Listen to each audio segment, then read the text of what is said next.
Welcome to today's Seidokan Saturday.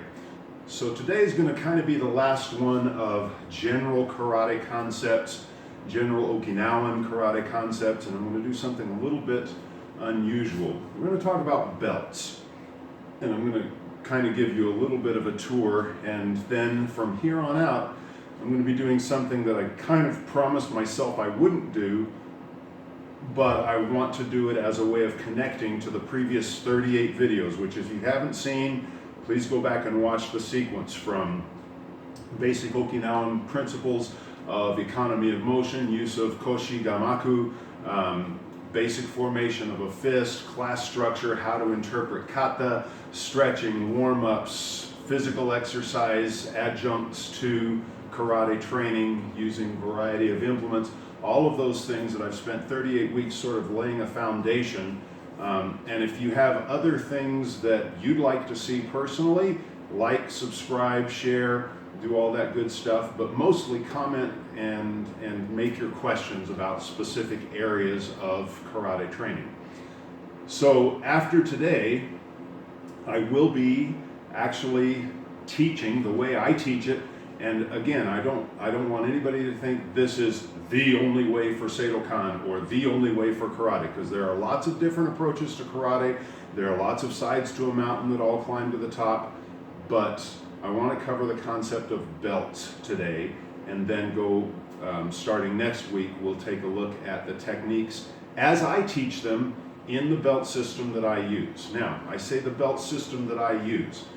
In Seidokan, we have a wide variety of instructors in different groups, and we have sort of the liberty to use the belt structure as we see fit. The Ryukoku organization, to which I belong, under Sensei Nix, headed by Master Tamai, who is the successor to Master Toma, and all of those connections, the Ryukoku begins certification at the 6th Q level, which basically is a green belt level for most schools. So there'll be a green belt, a stripe and a stripe, a brown belt, a stripe and a stripe, 6 levels, and then the black belt.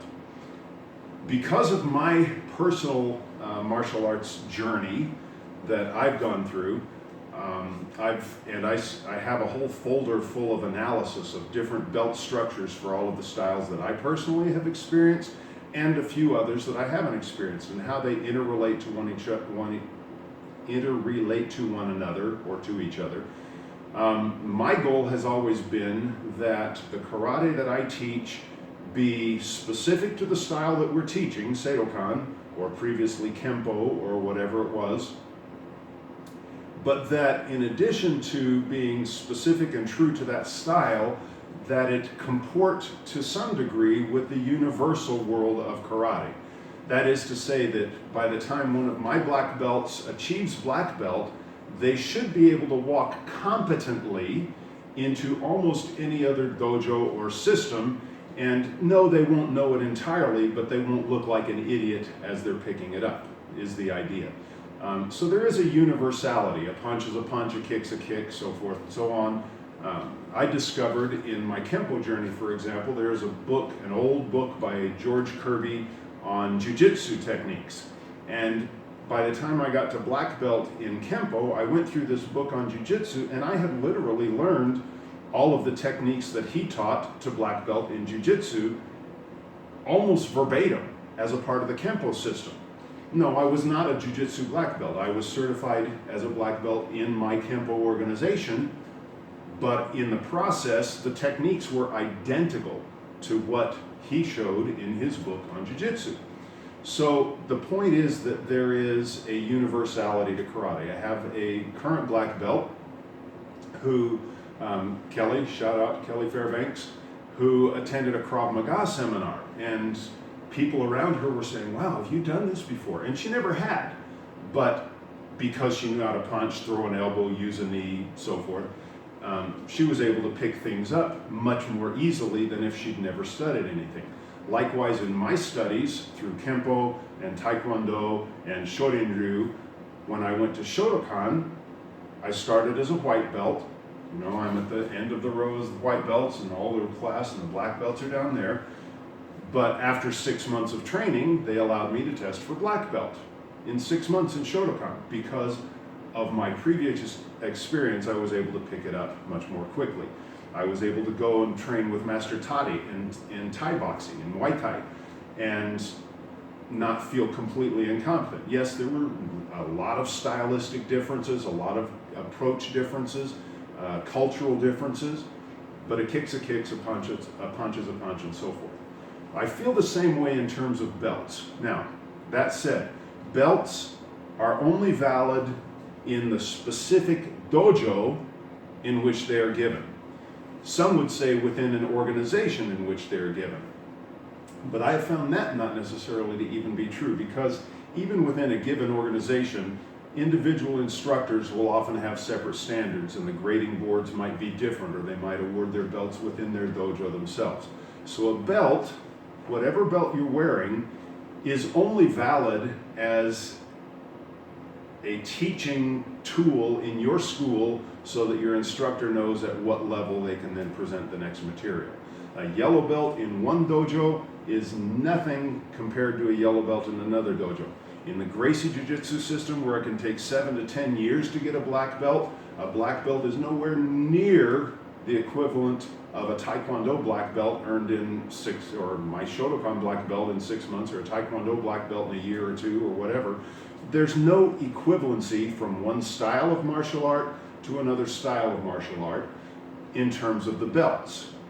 But my goal has always been that by the time you get to black belt, the concept is a black belt is basically the equivalent of a high school graduate in most karate systems, at least.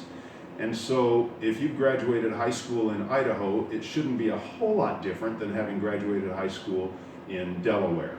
So there should be some, at least I feel, universal parity by the time you get to black belt. But the levels to get to black belt vary greatly.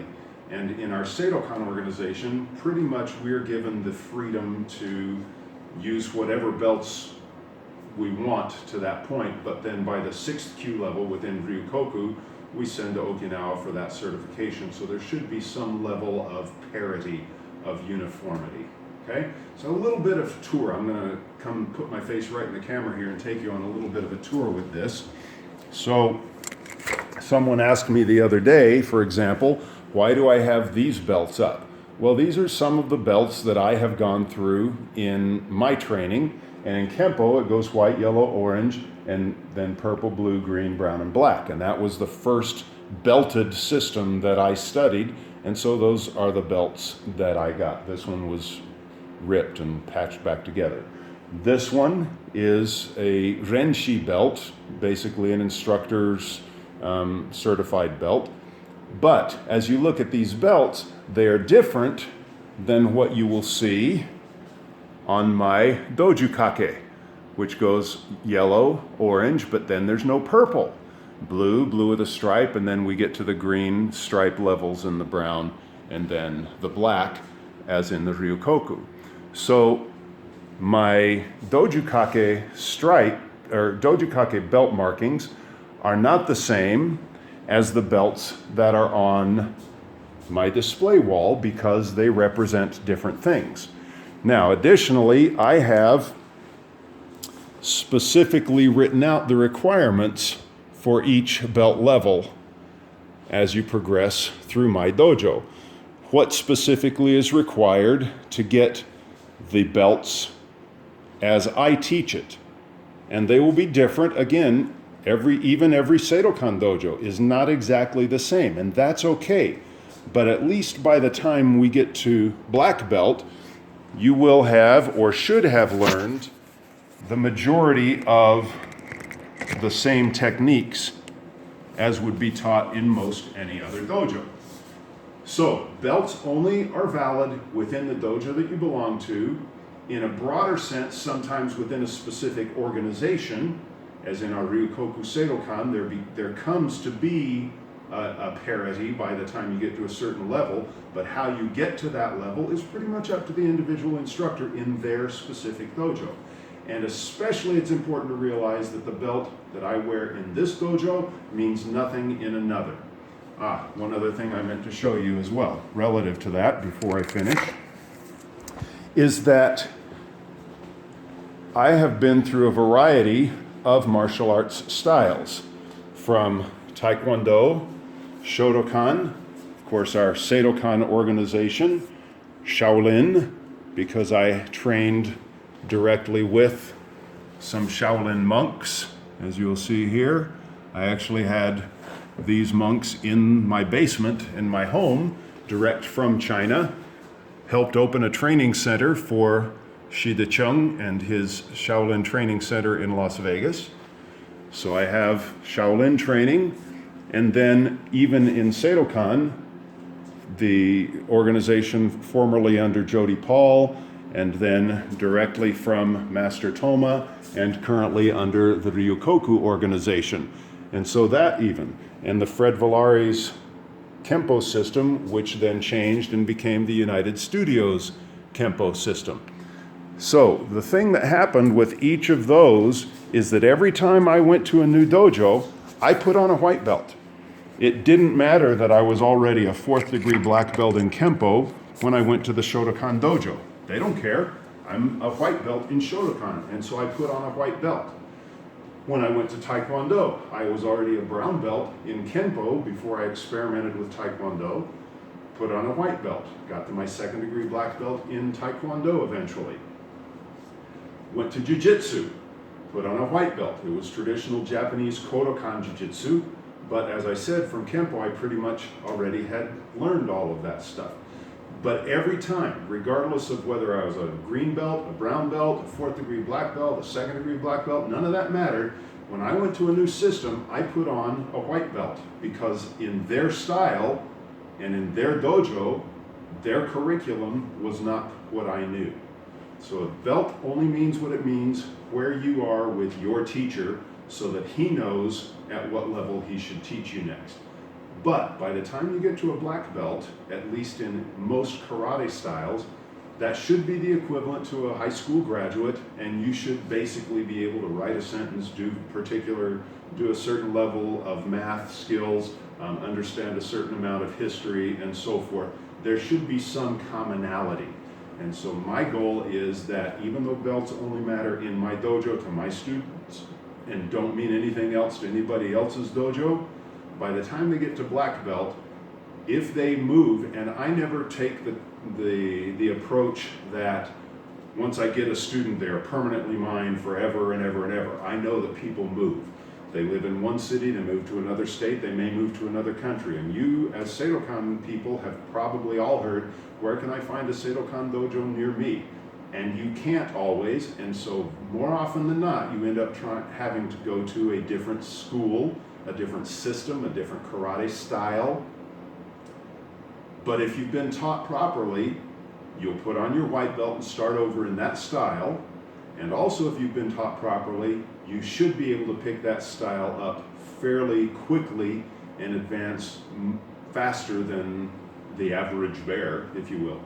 So that's my take on belts. It's mine personally. If you have a different opinion, please share. If there's other questions that you have, please like and share. But starting next week, we'll be looking at the curriculum that I teach in the Seidokan organization and tying it to the last 38 weeks of principles and training and concept, so that hopefully as I teach a punch, the concept of koshi, the concept of stance, the concepts of physical training, hojo undo, stretching and flexibility, all of those things, even within the punch, all of those things come to play. And that's how we'll be working forward from this point on. Again, please like, subscribe, ring the bell, ask questions, share it with your friends, and as always, thank you for joining me, and until next week, keep practicing.